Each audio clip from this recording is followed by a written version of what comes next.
গ্রামের শেষ প্রান্তে একটা ছোট মাটির ঘর। সেখানে থাকতো একটা মেয়ে, নাম তার নেশা। বাবা ছিলেন রিকশা চালক, মা মানুষের বাসায় কাজ করতেন। অনেক সময় রাতে তাদের ঘরে ভাত থাকতো না, কিন্তু নিশার চোখে ছিল একটা বড় স্বপ্ন। সে বলতো, একদিন আমি বড় মানুষ হব, মাকে আর কাঁদতে দেব না।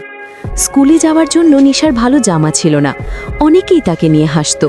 একদিন এক সহপাঠী বলল, তুই বড় হয়ে কি করবি, তোর তো কিছুই নেই। নিশা চুপ করেছিল, কিন্তু মনে মনে বলেছিল, একদিন আমি প্রমাণ করব।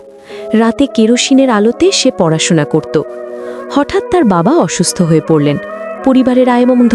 নিশা সিদ্ধান্ত নিল, সে পড়াশোনার পাশাপাশি টিউশনি করবে। দিনে স্কুল, বিকেলে টিউশনি, রাতে পড়াশোনা। ঘুম কম, কিন্তু স্বপ্ন বড়। এইচএসসি পরীক্ষায় নিশা পুরো জেলায় প্রথম হলো। সবাই অবাক। যারা একসময় হাসত, আজ তারা বলল, আমরা ভুল ছিলাম। নিশা একটা স্কলারশিপ পেল শহরে পড়ার জন্য। শহরে এসে সে অনেক কষ্ট করেছে, পয়সা বাঁচাতে একবেলা খেত, কিন্তু সে হাল ছাড়েনি। কম্পিউটার শিখল, নিজে নিজে স্কিল ডেভেলপ করলো, ফ্রিল্যান্সিং শুরু করলো। কয়েক বছর পর নিশা এখন একজন সফল সফটওয়্যার উদ্যোক্তা। নিজের কোম্পানি, নিজের অফিস। একদিন সে গ্রামে ফিরে এলো, মাটির ঘরের জায়গায় বানালো পাকা বাড়ি। মায়ের হাতে নতুন শাড়ি দিল। মা কাঁদতে কাঁদতে বললেন, তুই আমার গর্ব। নিশা গ্রামের মেয়েদের জন্য একটা ফ্রি স্কুল খুলল।